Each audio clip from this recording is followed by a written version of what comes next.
नमस्कार। चौपाल कार्यक्रम में आप सभी किसान भाई बहनों का हार्दिक स्वागत है। किसान भाइयों, ग्रामीण जीवन में तीन शब्द चलते हैं: गांव, किसान और चौपाल। गांव वो जगह होती है जहां हमारे किसान निवास करते हैं। किसान वो लोग रहते हैं जो फसल उत्पादन करते हैं, जो हमारे देश की अर्थव्यवस्था की रीढ़ हैं। चौपाल गांव में वो जगह होती है, वो स्थान होता है जहां गांव को लोग इकट्ठे होते हैं, अपनी सुख दुख की बातें करते हैं, सामाजिक बातें करते हैं और खेती बाड़ी में कौन कौन सी समस्या आ रही हैं, सरकार की कौन कौन सी योजनाएं चल रही हैं, उनकी जानकारी चौपाल में किसान आपस में साझा करते हैं। साथ में ही हमारे शासन के जो वरिष्ठ अधिकारी हैं कभी कभी चौपाल में आते हैं, वो किसानों के बीच आकर सारी योजनाओं की जानकारी देते हैं। या कृषि विज्ञान केंद्र के लोग जो अधिक वैज्ञानिक होते हैं वो भी बताते हैं कि किसानों को इस समय क्या क्या कार्य करना चाहिए। साथ में जो गांव में पशुपालन का जो महत्वपूर्ण काम है उसके लिए पशुपालन विभाग के डॉक्टर वरिष्ठ अधिकारी आते हैं, वो भी ये बताते हैं कि हमें इस समय क्या काम करना चाहिए जिससे दुग्ध उत्पादन बढ़े। फिर साथ में कृषि विभाग के और जो और अधिकारी होते हैं वो भी किसानों के बीच समय समय पर जाते हैं और इस बात को सुनिश्चित करते हैं कि किसानों तक इन योजनाओं का लाभ समय पर पहुंच रहा है।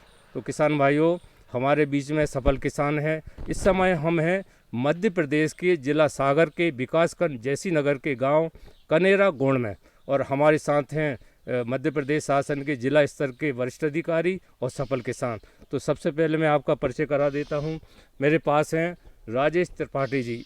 आप कृषि विभाग में उप संचालक के पद पर कार्यरत हैं। आपका स्वागत है कार्यक्रम में। धन्यवाद। पास में ही हैं कृषि विज्ञान केंद्र सागर 2 के कृषि वैज्ञानिक डॉक्टर आशीष त्रिपाठी जी। आपका भी कार्यक्रम में स्वागत है। उनके पास में ही हैं डॉक्टर BK शर्मा जी। आप पशु चिकित्सक हैं और सागर में पदस्थ हैं। उनके पास हैं श्री अनिल राय जी। आप सहायक संचालक के पद पर कृषि विभाग सागर में पदस्थ हैं। आप सभी का स्वागत है। और हमारे साथ किसान हैं, अनेक माताएं बहनें भी आई हैं, आप देख भी रहे हैं, युवा किसान भी हैं, बुजुर्ग किसान भी हैं। हम तमाम बातें उनसे जानेंगे और वो अपनी समस्याओं का समाधान भी पाएंगे। सबसे पहले मैं उप संचालक कृषि श्री त्रिपाठी जी से आग्रह करना चाहूँगा कि कृषि विभाग किसानों के बीच में किन किन योजनाओं के माध्यम से पहुंच रहा है, शासन की क्या मंशा है। जी नमस्कार। सागर जिला बुंदेलखंड का एक महत्वपूर्ण जिला है और यहाँ लगभग हम लोग 5 लाख हेक्टेयर में खेती किसान भाई कर रहे हैं और सोयाबीन हमारे ज़िले की महत्वपूर्ण फसल है। 2.5 लाख के आसपास सोयाबीन एरिया में लग रहा है। अभी हाल में मक्का सेकंड लार्जेस्ट फसल के रूप में किसान भाई लगा रहे हैं। लगभग 1.5 लाख हेक्टेयर मक्का ले रहे हैं। और सेकंड जो खरीफ की मेरी मुख्य फसल है वो उड़द है, जो कि लगभग 75,000 हेक्टेयर में किसान भाई लेते हैं। इसके अलावा अन्य भी फसलें होती हैं जो कम एरिया में होती हैं। मुख्य रूप से जो योजना हमारे विभाग में संचालित हैं वो भारत सरकार की राष्ट्रीय खाद्य एवं पोषण सुरक्षा मिशन योजना है। इस योजना के अंतर्गत हम किसान भाइयों को विभिन्न प्रकार की सुविधाएं जैसे बीज है, खासकर फसल प्रदर्शन है और जो किसान खेत पाठशाला हैं, इस तरह का ये संचालन करते हैं। और इस योजना के अंतर्गत खासकर दलहन और अनाज की फसल पे विशेष रूप से सरकार प्रोत्साहित करती है। दलहनी फसलों में जैसे हमारे यहाँ उड़द का फसल है, इस साल हम लोगों ने लगभग 1,500 कुंटल के आसपास उड़द का बीज किसान भाइयों को विभिन्न योजनाओं में निःशुल्क रूप से मिनी किट्स के रूप में उपलब्ध कराए हैं। इसके साथ साथ तुअर हमारा एक अच्छी फसल है जो दाल के रूप में उपयोग होती है।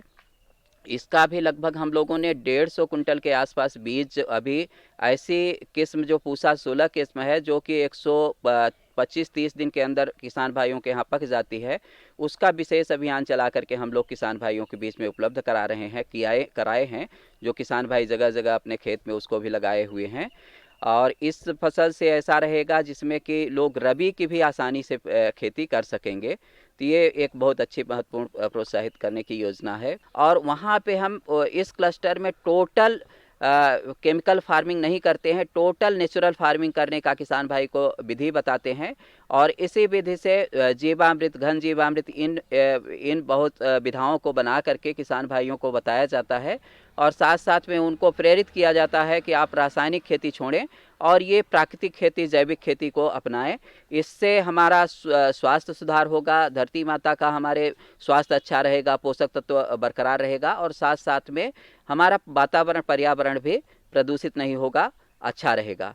तो ये विभिन्न स्कीमों के माध्यम से हम लोग किसान भाइयों को अपनी विभिन्न योजनाओं का लाभ उपलब्ध कराने की कोशिश करते हैं। धन्यवाद त्रिपाठी जी।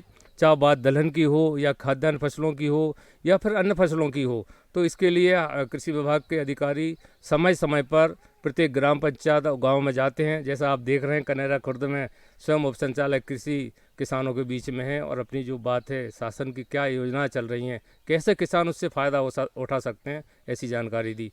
किसान भाइयों, कृषि विज्ञान केंद्र किसानों के लिए एक तीर्थ के समान होता है। वहाँ किसानों को अवश्य जाना चाहिए और जानकारी लेना चाहिए। हमारे बीच में कृषि विज्ञान केंद्र 2 सागर के कृषि वैज्ञानिक डॉक्टर आशीष त्रिपाठी जी हैं।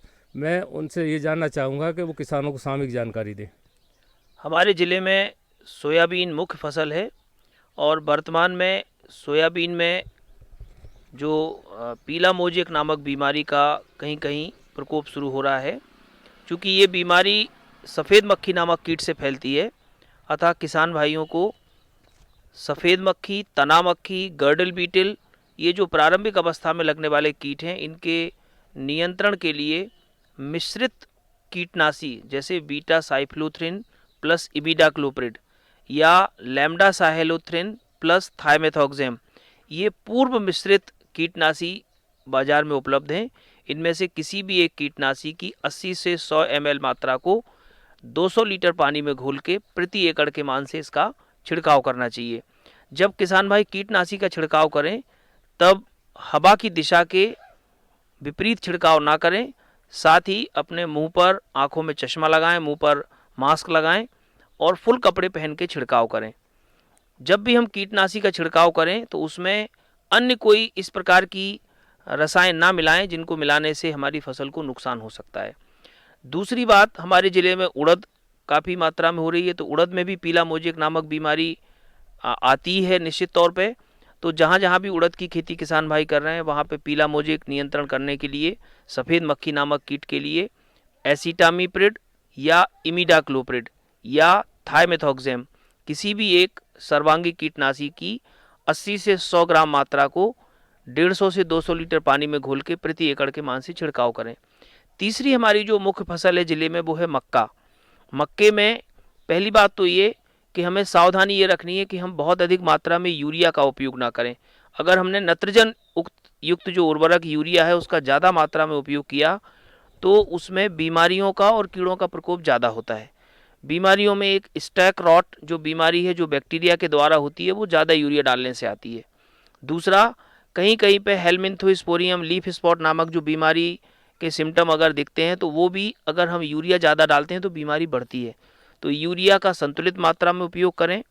खड़ी फसल में अगर आपको फसल की अच्छी बढ़वार लेनी है तो आप जब 35 से 40 दिन का हमारा मक्का हो जाए उस समय हम नैनो यूरिया का भी छिड़काव कर सकते हैं, नैनो डीएपी का भी छिड़काव कर सकते हैं। इसके अलावा जो घुलनशील उर्वरक हैं जैसे NPK 18-18-18, NPK 19-19-19 या NPK 0-32-34, इन उर्वरकों का उपयोग खड़ी फसल में छिड़काव के रूप में हम कर सकते हैं। कीटनाशी उपयोग के साथ साथ कुछ मात्रा में हमको जैविक जो हमारे आदान हैं उनका उपयोग करना चाहिए। जैसे रस चूसक कीटों के लिए हम वर्टिसिलियम लैक्ली का उपयोग कर सकते हैं। इल्लियों के नियंत्रण के लिए हम ब्यूवेरिया बेसियाना या मेटाराइजम एनासोफिली या NP वायरस, इनका स्प्रे कर सकते हैं। नीम का तेल या नीम की निबोली का रस या नीम आधारित कोई भी कीटनाशी जो बाज़ार में उपलब्ध हैं उनका उपयोग कर सकते हैं। घर में हम नीमास्त्र बना सकते हैं और नीमास्त्र बना के अगर हम उसका नियमित रूप से छिड़काव करते हैं सब्जियों में तो हमारे खेतों में कीड़ों का प्रकोप होगा ही नहीं, या होगा भी तो वो क्रांतिक अवस्था से नीचे रहेंगे, जिससे हमारा नुकसान का जो स्तर है वो काफ़ी कम रहेगा। तो हम ये नई विधाओं का उपयोग करके, बैरियर क्रॉप हैं, ट्रैप क्रॉप हैं, इनका उपयोग करके हम कीट व्याधियों से सब्जियों की फसल की सुरक्षा कर सकते हैं।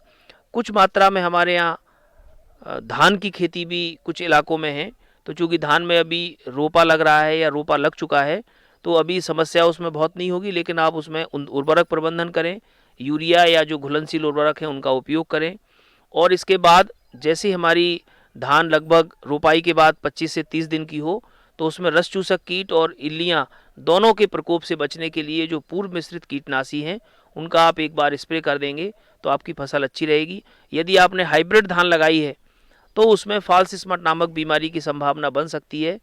उससे बचाव के लिए आप टेबुकोनाजोल या प्रोपिकोनाजोल या हेक्साकोनाजोल कोई भी एक फफूंदनाशी का आप स्प्रे कर दें, जिससे ये बीमारी का प्रकोप हमारी जो संकर धान है उसमें ना हो। तो इस प्रकार से खरीफ की फसलों को हम जानकारी प्रॉपर उसकी निगरानी करके, जानकारी लेके और कीट व्याधि नियंत्रण का काम या उसके पोषक तत्वों के उपयोग का काम कर सकते हैं। किसान भाइयों, कृषि और पशुपालन एक दूसरे के पूरक हैं। बरसात का मौसम चल रहा है, इस मौसम में जो पशुपालक भाई हैं उन्हें क्या ध्यान रखना चाहिए, आज की चौपाल में इस संबंध में जानकारी देने के लिए हमारे बीच में हैं पशु चिकित्सक सागर से जो हैं डॉक्टर बीके शर्मा जी। मैं उनसे आग्रह करूंगा कि इस संबंध में अपने विचार व्यक्त करें। नमस्कार, मैं आज इस चौपाल के माध्यम से आप सबको बरसात के मौसम में जो होने वाली बीमारियां हैं पशुओं में और उसके कारण जो दुग्ध उत्पादन में बहुत कमी आती है और रख रखाव में हमारा पशु स्वस्थ रहे, अधिकतम दूध दे, इसके लिए बरसात के मौसम में हम क्या क्या बचाव ध्यान रख सकते हैं, इस पर हम आपको बताना चाहेंगे कि जैसे ही बारिश का मौसम शुरू होता है, पहली बरसात प्रारंभ होती है, आप लोगों ने देखा होगा कि हरे चारे की उपलब्धता पर्याप्त हो जाती है। हमारा किसान ये कोशिश करना चाहता है कि अगर हमारे पास हरा चारा ज़्यादा है तो हम अपने भूसे को बचा लें और इस हरे चारे से अभी हम बरसात के मौसम में दुग्ध उत्पादन पाएं। तो आप लोगों को मैं ये बताना चाहता हूं कि पशुपालन में एक बहुत बड़ा जो एक कष्टदायी स्थिति बनती है वो है अचानक चारे में परिवर्तन। जैसे ही हरा चारा आया तो हम कहाँ से प्रयास शुरू कर देते हैं कि घास की जो ऊंचाई है वो 1 फीट से भी कम होने पर ही हम काटना शुरू कर देते हैं, पशुओं को पर्याप्त मात्रा में बाहर खुला छोड़ देते हैं। तो ये खुला नहीं छोड़ना है। एक शब्द आता है स्टॉल फीडिंग। स्टॉल फीडिंग का मतलब है कि घर पर बांधकर पशु को चराना। उसमें क्या होता है कि हमको ये पता होता है कि हमारे पशु ने कितनी मात्रा में चारा खाया, और जब खुला पशु होता है तो हमें यह पता नहीं चलता कि उसने कितना चारा खाया, और जब वो बाहर जाता है तो पर्याप्त मात्रा में हरे चारे को वो चरता है। और इसमें जो रोग होते हैं वो आपको मैं बताना चाहता हूं। इसमें अफरा रोग होता है और इसमें टेम्पेनी का रोग होता है जिसमें गैस बनती है, पेट में फूलता है। निमोनिया का रोग होता है जिसको आप लोग बहुत अच्छे से जानते होंगे, गलघोंटू रोग बोलते हैं, हेमोरेजिक सेप्टिसीमिया, ये रोग होता है। इस रोग में मृत्यु दर इतनी ज़्यादा है, 80% से ज़्यादा है। मतलब यदि आपका पशु पूरी रात भी नहीं निकाल पाएगा, आप पशु चिकित्सक को बुला भी नहीं पाएंगे। कई मामलों में तो बिना लक्षण दिखाए ही पशु की मृत्यु हो जाती है। कई मामलों में ऐसा देखने में आता है कि कहीं स्नेक बाइट तो नहीं हो गया, सांप ने तो नहीं काट लिया, क्योंकि लक्षण स्पष्ट नहीं हो पाते, वो पशु खत्म हो जाता है। गलघोंटू बहुत ही खतरनाक रोग है।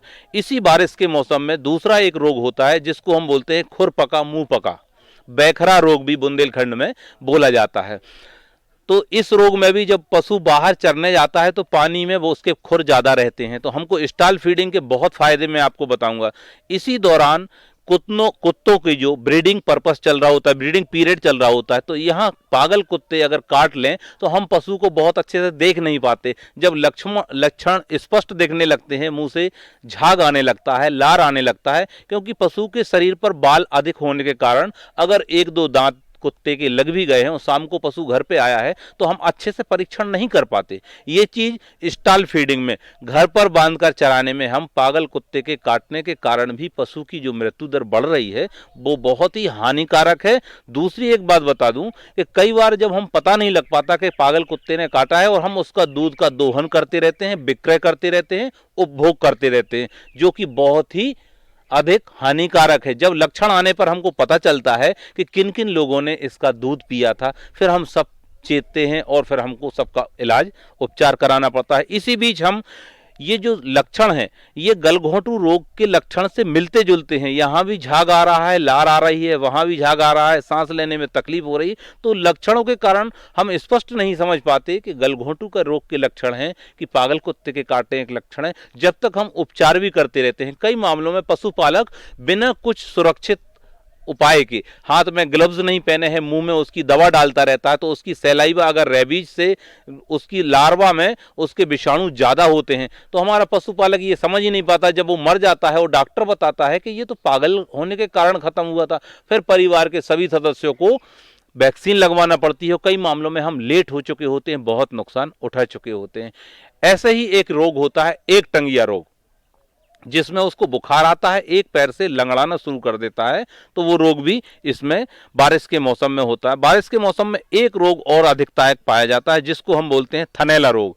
जब हम अपनी पशुशाला में साफ सफाई अच्छे से नहीं रखते और उसका जो पशुशाला का हमारा जो एक टेपर होता है, पशुशाला का जो फर्श होता है, उसका एक निर्धारित उतार होता है, वो नहीं होता है तो पशुशाला में पानी भरता है। जैसे ही हम पशु का दोहन करते हैं और पशु तुरंत नीचे बैठा रहता है तो पशुशाला में गंदगी होती है। पानी की निकासी पर्याप्त नहीं होने के कारण थनैला रोग भी इसी समय बहुत ज़्यादा होता है। दूसरा, मैंने जो आपको पहली बात बताई थी कि हम अधिक मात्रा में हरा चारा का उपयोग करते हैं, तो पशु प्रबंधन में एक बहुत सिद्धांत से हमें चलना पड़ता है, जिसमें यह होता है कि अचानक हमें चारे में परिवर्तन नहीं करना। हरा चारा आपके पास जब भी आया है तो आप जब उसकी जो मैच्योरिटी हो, एज हो जाए, मतलब हरा चारा पर्याप्त मात्रा में बड़ा हो जाए, तो हम कुट्टी करके, शासकीय हमारे पशु चिकित्सालय के द्वारा कुट्टी की मशीन भी सब्सिडी पर उपलब्ध है आपके लिए, तो आप कुट्टी की मशीन ले लीजिए। तो चारे को डायरेक्ट ना डालते हुए, सीधा पूरा ना डालते हुए या खुला ना चराते हुए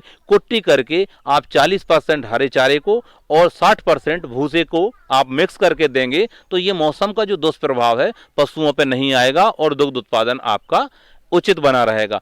साफ पानी पिलाएं, स्वस्थ पानी पिलाएं। गलघोंटू रोग गंदे पानी के कारण और जो आपका चारा है या भूसा है या दाना की मात्रा है उसको अच्छे से आप प्रबंध रखें। परजीवी भी बहुत ज़्यादा होते हैं, मक्खी मच्छर। मैंने कई बार आप लोगों को बताया कि मक्खी मच्छर के लिए हम अपनी देसी अगरबत्ती का निर्माण कर सकते हैं, जिस पे कंडे के ऊपर हम कपूर डाल के, नीम का तेल डाल के अगर आप उसका धुआं करेंगे तो पशुशाला में मक्खी मच्छर भी नहीं होंगे। मक्खी मच्छर बीमारी को प्रसार करने में बहुत ही मददगार होते हैं। और मैं एक और ध्यान देने वाली बात है कि जैसे ही पहला जो बारिश का मौसम आया है तो एक कंबाइंड वैक्सीन आती है जिसमें गलघोंटू, घटरूंदा, चुर्रका और खुरपका मुंहपका तीनों का आप वैक्सीनेशन जरूर करा लें। पहली बारिश के उपरांत ही ये अगर आपने वैक्सीनेशन करा लिया तो आपके पशुओं में ये तीनों रोग नहीं आएंगे। 3 बीमारियों का एक ही वैक्सीन होता है जो कि पहले ही करा लेना बहुत उचित है। तो आप वैक्सीनेशन पर ध्यान दें, चारे पानी पर ध्यान दें, तो बरसात के मौसम में अपनी पशुशाला को अच्छी हवादार रखें तो ये रोग नहीं आएगा। धन्यवाद डॉक्टर बीके शर्मा साहब। तो कृषि विभाग जिला सागर के सहायक संचालक अनिल राय जी हमारे बीच में हैं, आप भी किसानों के लिए कुछ कहें। नमस्कार। हम लोग जो किसान विभाग, कृषि विभाग की जो योजना है या किसानों को जो नई तकनीकी के बारे में जानकारी देना, कैसे खेती करना है, प्राकृतिक खेती के बारे में, ये सब संक्षिप्त जानकारी के लिए हम समय समय पर ग्राम पंचायत स्तर पर किसानों के बीच में जाकर कृषि वैज्ञानिकों के साथ मिलकर प्रशिक्षण आयोजित करते हैं। साथ ही साथ में हम विकासखंड स्तर पर भी किसानों को प्रशिक्षण देते हैं और जिला स्तर पर भी हम लोग प्रशिक्षण देते हैं किसानों को। आत्मा परियोजना जो चलती है विभाग के द्वारा, उसके अंदर हम जिले के अंदर, राज्य के अंदर एवं राज्य के बाहर भी किसानों को ले जाकर नवीन तकनीकी प्रशिक्षण, कैसे उनको नई तकनीकी का से अपनी खेती बाड़ी करें, ये सब जानकारी हम देते हैं। जी धन्यवाद अनिल राय जी। तो किसान भाइयों, अभी आपने देखा ये जिला सागर के जो है वरिष्ठ अधिकारी हमारे बीच में हैं, कृषि विभाग के कृषि वैज्ञानिक हैं, पशुपालन विभाग के पशु वैज्ञानिक हैं और इनके बाद किसानों तक इन योजनाओं को समय पर पहुंचे इसके लिए सहायक संचालक भी कृषि हमारे साथ हैं। किसान भाइयों, चौपाल में हर किसान का मन होता है कि मेरे मन में कोई प्रश्न खेती बाड़ी से आ रहा तो मैं क्यों ना डॉक्टर साहब से पूछूं, डीडीए साहब से पूछूं। तो मैं अब किसानों के बीच में आ रहा हूं। तो सबसे पहले ये नौजवान किसान है, पहले उनकी राय जान लेते हैं। आप अपना परिचय दें और क्या जानना चाहेंगे। मेरा नाम धन सिंह पटेल है, ग्राम मनकाई विकास खंड जयसी नगर का रहने वाला हूँ। मैंने BA ग्रेजुएशन किया है। चूँकि हमारे यहाँ खेती का रकबा कम है, इसलिए हम खेती में सब्जी वर्गीय फसलों का उपयोग करते हैं। इसमें हमारी सब्जी वर्गियों में इस समय बरसात के टाइम में गिलकी लगी है, उसमें फ्रूट फ्लाई का प्रकोप इतनी अधिक मात्रा में हो गया है कि हम उसके पूरे फल मार्केट तक ले जाने में असफल रहते हैं और बेकार हो जाते हैं। नहीं, अब बेकार नहीं होंगे, सफल होंगे, क्योंकि हम कृषि वैज्ञानिक हमारे बीच में। डॉक्टर साहब बताओ। देखिए, फ्रूट फ्लाई का प्रकोप पिछले 3-4 वर्षों में ये मौसम का कुछ परिवर्तन हुआ है, उसकी वजह से थोड़ा ज़्यादा हो रहा है। इस समय अमरूद में भी आ रहा है, और जो कद्दू वर्गीय सब्जियां हैं, लौकी, गिलकी या आपका करेला, इसमें भी आ रहा है। तो सबसे पहला काम तो हमको ये करना है कि वहाँ पे हम इसके जो ट्रैप हैं, फेरोमोन ट्रैप हैं, 8 से 10 फेरोमोन ट्रैप 1 एकड़ जगह में लगाएं, और 1 महीने के बाद उसके अंदर जो कैप्सूल है या ल्यूर है उसको परिवर्तित हटा दें, उसको नया लगा दें। उसमें जितने भी उसके नर जो पतंगे हैं, नर जो कीट हैं, वो उसमें आकर्षित होकर उसके अंदर फंस जाते हैं। तो जैसे ही 8 से 10 प्रतिदिन आने लगें, हमको तत्काल अब कीटनाशी डालने की ज़रूरत है, तो हम कीटनाशी डालें। और ट्रैप में जैसी संख्या बढ़ने लगे, तब हम जो है एक जहरीला जो उपचार है वो, जैसे मान लीजिए हमने कोई कीटनाशी लिया तो उसमें साथ में हम थोड़ा सा गुड़ घोल के उसमें स्प्रे करें। तो ये जो फल मक्खी नामक कीट है वो हमारी कद्दू वर्गीय सब्जियों में अंडा देती है, और अंडरोपक से अंडा देती है, जिससे उसका जो मैगट निकलता है वो अंदर ही अंदर रह के उसको फल को खाता है और फल को ख़राब करता है, और बाद में वो उड़ के बाहर निकल जाता है। तो फल की जो क्वालिटी है वो ख़राब होती है। तो आप कोई भी जो कीटनाशी है, जैसे आपका इमिडाक्लोप्रिड है, या आपका थाइमेथॉक्सैम है, या फिप्रोनिल प्लस एसिटामिप्रिड है, कोई भी कीटनाशी आप जब स्प्रे करें तो एक जो 20 लीटर का टैंक है आपका पानी का, उसमें 250 से 300 ग्राम गुड़ घोल के स्प्रे करें। तो जो टहनियों पे, पत्तों पे जो स्प्रे होगा, वो जैसी मक्खी बैठेगी, गुड़ के मिठास की वजह से उसको थोड़ा स्क्रैप करके खाएगी, और वो खा के नष्ट हो जाएगी, अंडे नहीं दे पाएगी। तो आपका उसका जो प्रसार है वो कम हो जाएगा, और फलों में नुकसान होना कम हो जाएगा। धन्यवाद डॉक्टर साहब। किसान भाइयों, आज की चौपाल में हम ये देख रहे हैं कि जहां वरिष्ठ किसान हमारे बीच में है, भाई युवा किसानों की भागीदारी बड़ी सक्रिय है, और हम प्रदेश के अनेक क्षेत्रों में हमने देखा कि किसानों का रुझान उन्नत खेती की ओर बढ़ रहा है। एक नौजवान और कुछ पढ़े लिखे किसान हमारे बीच में, वो क्या जानना चाहेंगे? नमस्ते सर, मेरा नाम धर्मेंद्र कुशवाहा है। मैं ग्राम कनेरा गोंड का रहने वाला हूँ, जिला सागर। मेरा सर से यही क्वेश्चन है कि सर जो ये कृषि यंत्र जो मिलते हैं किसान को, इसमें कितनी सब्सिडी और क्या लाभ मिलता है? जैसे रोडोवेटर है, हमारे लिए वो चाहिए, तो थोड़ा सर से यही जानकारी चाहिए थी।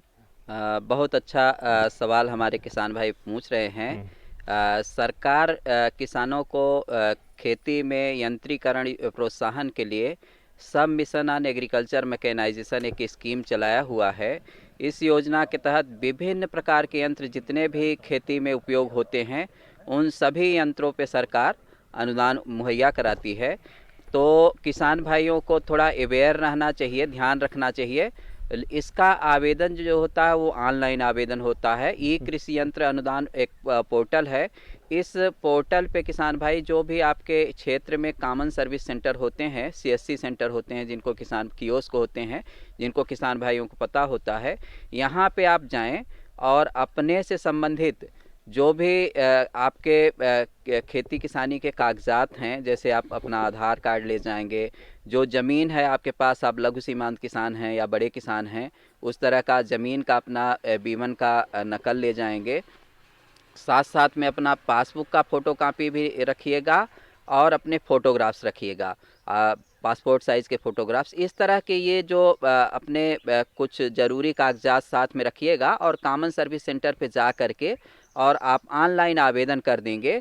तो ऑनलाइन आवेदन में हर महीने में लगभग ये समझिए कि 5 तारीख से लेके और 25 तारीख के बीच में आवेदन के लिए ये खुले होते हैं पोर्टल, और आप जाके आवेदन करेंगे। और फिर इसके बाद करीब 26-27 से लेकर के 5 तारीख के बीच में लॉटरी और उसका चयन प्रक्रिया चालू होती है। जिन किसान भाइयों का आवेदन हो जाता है, उनको लॉटरी सिस्टम से सरकार आपका चयन हो जाता है, और फिर इसके बाद आगे की प्रक्रिया आपका अनुदान चालू हो जाता है। किसान भाइयों, जिस तरह से चौपाल कार्यक्रम में हमारे किसान भाई, हमारी माताएं बहनें अपनी बात कर रही हैं, सच मानो तो मन की बात कर रही हैं, और अपनी खेती बाड़ी की जो जिज्ञासा, उसका समाधान उनको प्राप्त हो रहा है। और हमारे कृषि जो वैज्ञानिक हैं, हमारे उप संचालक कृषि सागर के हैं, सहायक संचालक जी हैं और पशुपालन विभाग के डॉक्टर बी.के. शर्मा जी हैं, इतनी बढ़िया जानकारी दे रहे हैं। किसान भाइयों, हमारी घड़ी की सुइयाँ ये कह रही हैं, इजाज़त नहीं दे रही, वरना हमारा मन ये था किसानों और हमारे विशेषज्ञों के बीच में हम निरंतर ऐसी ही चर्चा करते रहें। किसान भाइयों, सबसे पहले मैं आप सभी विशेषज्ञों को बहुत बहुत धन्यवाद देना चाहता हूँ। आपने अमूल्य समय दिया हमारे बीच में, हमारे किसान भाइयों को बड़ी सटीक और सामयिक जानकारी दी। बहुत बहुत धन्यवाद। आप सभी किसान भाइयों का बहुत बहुत धन्यवाद। खास तौर से हमारी माताओं बहनों को, नौजवान किसानों को, जिनका रुझान उन्नत खेती की ओर हो रहा है और हमारे जो अधिकारी हैं, वैज्ञानिक हैं, उनसे आप सटीक जानकारी प्राप्त कर रहे हैं। बहुत बहुत धन्यवाद। किसान भाइयों, अगले चौपाल में किसी नए गांव में, नए ज़िले में ऐसी नई जानकारी के साथ आपसे मिलेंगे। तब तक के लिए नमस्कार।